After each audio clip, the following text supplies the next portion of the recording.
Hi guys, welcome back to my channel. If you are a child or a parent or pretty much anyone, then you've probably seen one of these things flying around. This is a Pop-It and it's my kids' latest obsession. We have them all over the house and it's basically a fidget toy which is designed to be a stress reliever, and it is very satisfying to pop these things.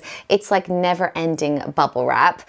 But what I want to know is, once you have popped these and played with them a bit, what else can you do with them? Because we have baskets of them all over the place, but is there anything else that they can do? So today I'm going to show you some Pop-It hacks, but they're kind of Pop-It mom hacks and things that you can do with them in terms of learning, use them as molds, how to clean them and all that kind of stuff. So I really hope you enjoy this video. If you do, give it a big like and subscribe for more hacks like this. And with all that said, let's get into the video. Okay, so first off, I wanted to say that these toys are pretty much good for every age range, but I've seen babies and toddlers play with these in high chairs before, and it seems to keep them busy and entertained for ages. Obviously, wash them first, sterilize them before you give it to a baby, but that's something to think about. But one of my favorite hacks for using the Pop-It is to make a DIY chocolate bar with the kids. This is so easy, it's a fun activity, and they also get a sweet treat at the end, and all you need is some milk chocolate and then some treats like some Smarties or M&Ms work really well, marshmallows do as well, gummy bears, sprinkles, or anything you've got like at home. All you have to do is get your children to fill the Pop-It with some treats, and M&Ms or Smarties work really well because they're like the perfect size for the Pop-It. And obviously wash the Pop-It before you do this.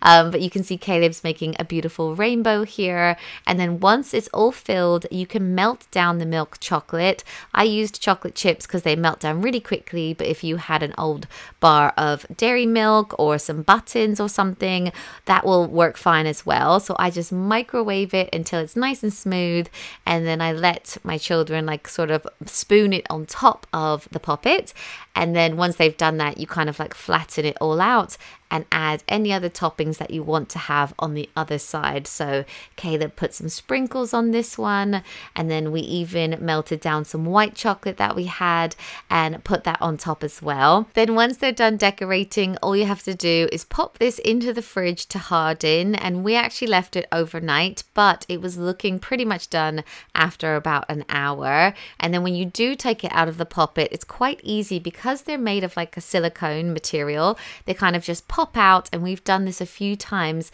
and it works every time. I nearly got a full Pop-It mold there, but because there are lines in it, you can kind of break them up into pieces, and it's just really fun for the kids because they love Pop-Its anyway, and it's quite a cool activity for them to do. Be great for like a play date or something like that. And because of it like being a mold, you can also make a yogurt bark in it very easily as well. I've shown how to do this on tinfoil in the past. I used to love to make this when my boys were very little and they were weaning, or especially if they were teething, they really liked this. Basically, you can do it on tinfoil, you can just put yogurt onto it and then put loads of toppings. But in a clean Pop-It, it works really well as well to put some blueberries or bits of fruit. So Jackson was making one because he still really likes yogurt bark. So he put some little bits of fruit. Then you just put the yogurt on top, the same as the chocolate bar thing really. And then you can put like some honey or some little seeds or whatever you would put on it that they like, and then you just pop that into the freezer, and then you can pop this into the freezer overnight, and then when you take it out in a very similar way to the chocolate bar, you can take it out of the mold, and because of the lines you can break it up into strips, and I can imagine a baby chewing on this or a toddler as well. It's like a nice sweet treat and obviously much healthier than the chocolate bar version, but I think you're getting the idea of using it as a mold. Like, it's also an amazing ice cube tray. If you don't have one, it works. Again, if it's clean, you can do this, and like the kids think it's really cool if they were having like, I don't know, a birthday party or something, or just generally you can use it for a mold for many things. But I also wanted to show you another cool thing that I found on Pinterest, and that was to use it as a paint palette. And I loved this idea because we don't have a paint palette, so when the boys do paint, we tend to put some onto a plate, but we always put way too much and we waste loads of it. So with this, you can fill like 3 of the holes with one color, and then they can paint with that. This worked really well. Jackson really enjoyed it, so I thought that was quite a cool one.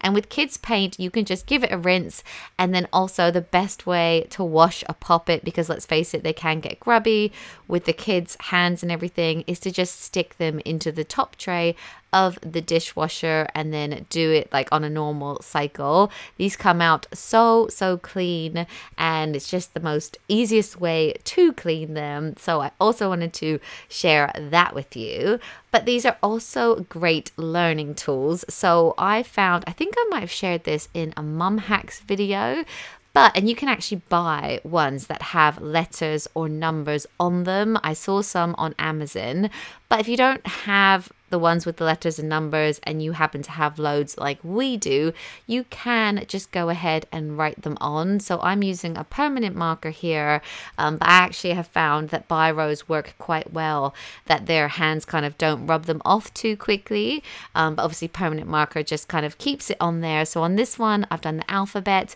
and with younger kids, you can do like their phonics with them, like ask them, you know, where's this, where's that in terms of phonics or letters. And you can also do simple spellings with them as well. Just makes it a bit more fun and interesting. Which letter makes the sound J? Yes, very good. Which letter makes the sound D? Yes. Which letter makes the sound B? Yes, very good. Can you spell Jackson? Yep, J, A, K. And this also works well for numbers and maths, and Jackson really enjoys simple sums at the moment, so this is something that we do with him. But if your child was struggling with times tables, maybe you could put this onto a poppet and practice that way. It might be a bit more interesting than their homework. What is 2 plus 2? 4. Yes. What is 4 plus 4? 8. Good. What is 8 plus 8? 16. Yeah, that's a really hard one. Okay, what is 3 plus 3? 6. Yay! I also wanted to show you some games that you can play with your poppets. So this sized poppet is perfect for tic-tac-toe or knots and crosses. All you have to do is either use some marbles, or in our case, we're using M&Ms to just put them into the holes and then get a row of 3. But even if you didn't have exactly this sized poppet, you could just use 9 holes on a poppet to play this.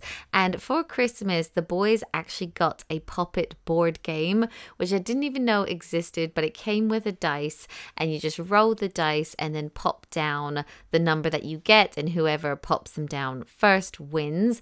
But if you didn't even have this board, but you had a dice and then 2 poppets with the same amount on them, you could also play this game. And the way that the boys do it is when they get close to the end, they have to roll the exact number that is left, and they really have fun doing this one.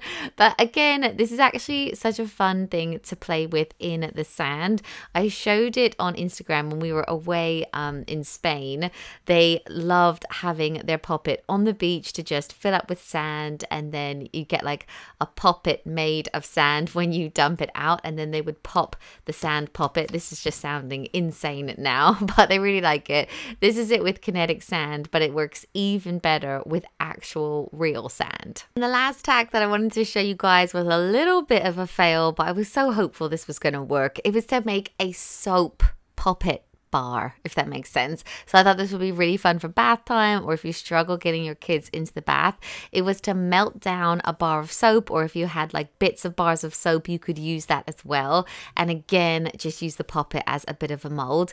But I melted it all down. I grated it first, melted it down, poured it into a poppet that had no lines in it, so it would hopefully be one big puppet bar. I thought the kids would think that was really cool, but I let it set overnight and it was all looking good. But when it came time to take the mold out, it kind of just all went to pieces.